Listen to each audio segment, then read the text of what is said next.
નમસ્કાર બાળકો, માં શારદાને પ્રણામ. તૈયારી બરાબર ચાલે છે ને? હોમવર્ક મોકલવાનું ઓકે? પહેલા ચેપ્ટરના આખા ચેપ્ટરનો ટેસ્ટ છે એ અમુક બાળકોએ હજી નથી આપ્યો, તો હજી આપી શકાય છે. ઓકે, આવતીકાલ સુધી આપી શકાશે. ચેપ્ટર આપણું છે બીજું, સ્થિત વિદ્યુત સ્થિતિમાન અને કેપેસિટન્સ. બરાબર. આજે આપણે આ ગ્રાફ શીખવો છે બાળકો. ઓકે, બિંદુવત વિદ્યુતભાર કેપિટલ ક્યુ માટે અંતર આર સાથે સ્થિતિમાનના ફેરફાર અને વિદ્યુત ક્ષેત્રના ફેરફારના આલેખ દોરો. એક જ આલેખ પત્ર ઉપર બંને દોરવા છે.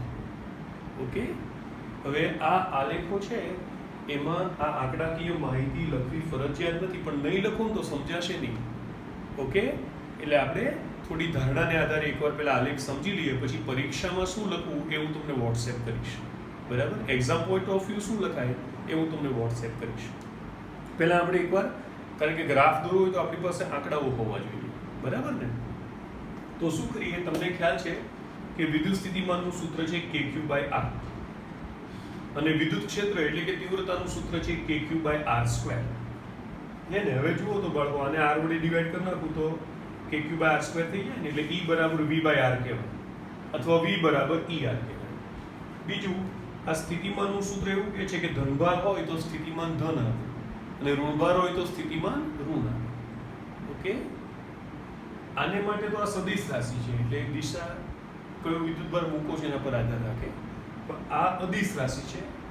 ઓકે, એટલે એનું સંખ્યાત્મક મૂલ્ય હોય. કોનું? વિદ્યુત સ્થિતિમાન. તો એ વિદ્યુતભાર ધન હોય ત્યારે ધન હોય અને ઋણ હોય ત્યારે ઋણ હોય. ઓકે, અને આ બંને વચ્ચેનો સંબંધ છે E = V/R. ઓકે, એટલે તમને યાદ હોય તો પહેલા ચેપ્ટરમાં આપણે વાત કરી હતી કે વિદ્યુત ક્ષેત્રની તીવ્રતા એટલે કે વિદ્યુત ક્ષેત્ર એના બે એકમો હતા એવું મેં કહ્યું હતું. એક હતો ન્યૂટન પર કુલમ અને બીજો હતો વોલ્ટ અપોન મીટર. એ વખતે મેં તમને કહ્યું હતું કે સેકન્ડ ચેપ્ટર ચાલશે ત્યારે સમજાવીશ. તો હવે સમજાઈ ગયું ને? વિદ્યુત ક્ષેત્રનો બીજો એકમ શું થાય? Volt upon meter. આ આલેખ તો હમણાં જોશો જ નહીં. બરાબર ને? કારણ કે આલેખમાં ગોખવું નથી, આપણે સમજી લઈએ. જો આના પરથી કેવું કહેવાય, V ચલે છે 1/R, કારણ કે Q આપેલો છે આપણને. આપેલો હોય એટલે કોન્સ્ટન્ટ કહેવાય, એટલે આને એવું કહેવાય V ચલે છે 1/R. તો પછી આને શું કહેવાય? E ચલે છે 1/R². બરાબર ને? એટલે અંતર સાથે V પણ ઘટવાનો છે, અંતર વધે, અને અંતર સાથે E પણ ઘટવાનો છે, પણ E ઝડપથી ઘટવાનો છે. હવે આપણે શું બુદ્ધિ વાપરીએ કે અહીંયા સ્કેલ લઈ લઈએ 1 2 3 4 5, એવું જ અહીંયા લઈએ 1 2 3 4 5. આપણે એવું માનીએ કે 1 પાસે બંને સરખા થાય, E બરાબર V. એવું લઈએ તો KQ/1 લેવા પડશે. ઓકે, એનાથી આપણને ઈઝી પડી જશે. ખ્યાલ આવ્યો? હવે શું કરીએ, જો એક કોષ્ટક બનાવી દઈએ. R બરાબર 1 2 3 4 5 વેલ્યુઝ લઈશું. બરાબર, અને એની અંદર V ને એના મૂલ્યો મૂકશું. બરાબર ને? તો જો R બરાબર 1 લઉં તો બંને 1 1 લીધા જ છે, એટલે જો 1 પાસે આ સાઈડ આપણે E અને V જે બતાવવું એ બતાવ્યું છે. ઓકે, તો બંનેની કિંમત 1 ની સામે 1 આવે છે. આ જો એક્ઝેક્ટ દોરવાની કોઈ જરૂર નથી હો, કોઈ એકવાર સમજો ત્યારે આપણને બરાબર ખ્યાલ આવવો જોઈએ. કોન્સેપ્ટ્સ મસ્ટ બી ક્લિયર, ગોખવાનું નહીં. બરાબર. હવે શું કરીએ, 2 લઈએ, હે ને? તો અહીંયા આગળ હું R બરાબર 2 લઈશ. આની કિંમત મેં 1 લીધી, તો 1/2 એટલે કેટલા થઈ જશે? V બરાબર 0.5.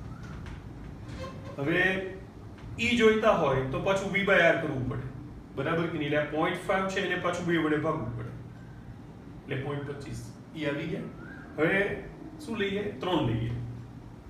આને આપણે 1 કીધું હતું, 1/3 એટલે કેટલા થઈ જાય? V બરાબર 0.33 થઈ જાય. એને પાછા 3 વડે ભાગો એટલે E આવી જાય 0.11. ઓકે, હવે R બરાબર 4 લઈએ, 1/4 0.25. એને પાછા 4 વડે ડિવાઈડ કરીએ તો E આવી જાય 0.0625. બરાબર. હવે 5 લઈ લઈએ, અહીંયા 1/5 એટલે 0.2. એને પાછા 5 વડે ડિવાઈડ કરીએ એટલે 0.04. E ને V ના વેલ્યુઝ આવી ગઈ, તો અહીંયા મૂકીએ. બરાબર કે નહીં? જો પહેલા V નો ગ્રાફ દોરીએ, 1 ની સામે 1, બરાબર, 2 ની સામે 0.5, અહીંયા 0.5 છે. આ જે ડોટેડ ગ્રાફ છે ને V નો છે.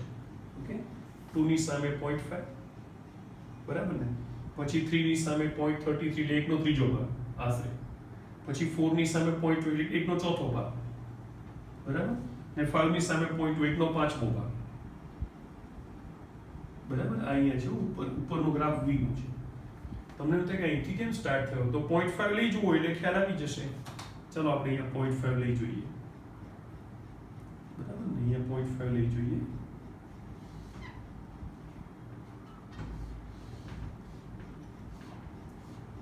તો આ 1/0.5 એટલે 2 થઈ જાય. ઓકે, 0.5 ની સામે v ની વેલ્યુ 2 આવશે. હવે એને પાછા 0.5 વડે ડિવાઈડ કરવાનું એટલે 4 આવી જશે. એટલે 0.5 ની સામે e ની વેલ્યુ આવશે 4. ઓકે, e ની વેલ્યુ આવશે 0.5 ની સામે 4.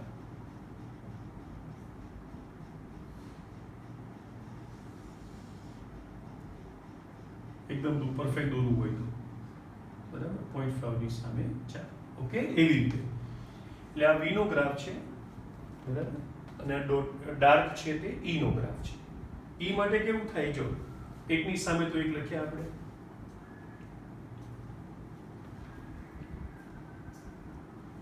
બરાબર. 1 ની સામે તો 1 લખ્યા.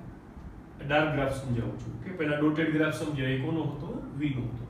1 ની સામે તો 1 થઈ ગયા. પછી 2 ની સામે કેટલા આવ્યા, 0.25, બરાબર.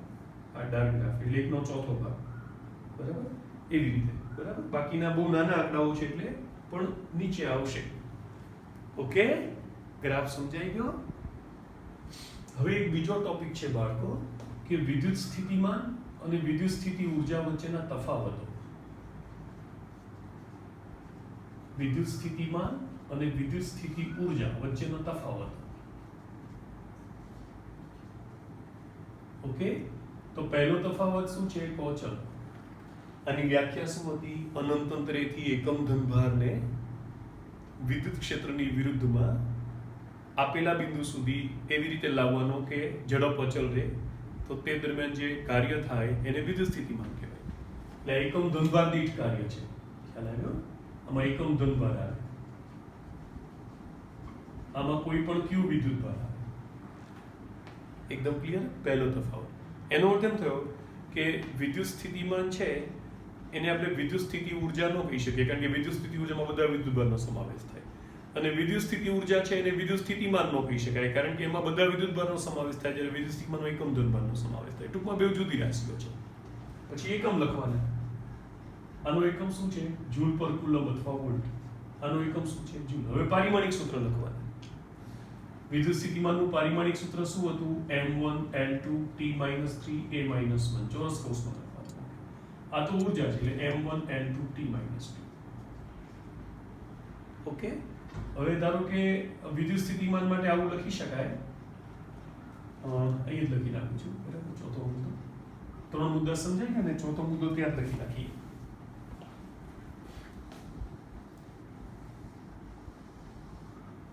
બરાબર. કોઈ પણ એ બિંદુ પાસે સ્થિતિમાન એટલે અનંત અંતરેથી એ પાસે એકમ ધનભારને લાવતા થતું કાર્ય, જ્યાં q બરાબર એકમ ધનભાર લખાય, બરાબર.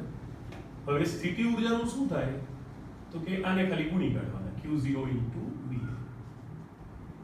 ઓકે, એકદમ ક્લિયર. એટલે 4 મુદ્દા છે વિદ્યુત સ્થિતિમાન અને વિદ્યુત સ્થિતિ ઊર્જા વચ્ચે તફાવતના. મુખ્ય મુદ્દો એ છે કે વિદ્યુત સ્થિતિમાનમાં આપણે અનંત અંતરેથી એકમ ધનભારને લાવવાનો અને વિદ્યુત સ્થિતિ ઊર્જામાં કોઈ પણ વિદ્યુત ભારને લઈ આવવાનો. ઓકે, પછી બેવના પારિમાણિક સૂત્રો લખી નાખવાના. વિદ્યુત સ્થિતિમાનનું શું છે, m1 l2 t-3 a-1 power ભાગ્યા પ્રવાહ યાદ રાખ્યું. અને વિદ્યુત સ્થિતિ ઊર્જા તો ઊર્જા છે, m1 l2 t-2. પછી વિદ્યુત સ્થિતિમાનનો એકમ શું છે, જૂલ પર કુલમ અથવા વોલ્ટ. અને વિદ્યુત સ્થિતિ ઊર્જાનો એકમ શું છે, જૂલ. પછી વિદ્યુત સ્થિતિમાનની વ્યાખ્યા પરથી સૂત્ર લખી નાખવાનું. At any point A, વિદ્યુત સ્થિતિમાન VA equals to W infinity to A upon Q0. Okay, એને Q01 કુલમ લઈએ અને પછી એ Q0 કોઈ પણ લઈને સામે ગુણી કાઢીએ તો એને વિદ્યુત સ્થિતિ ઊર્જા કહેવાય. ઓકે, તૈયાર કરજો. બાય.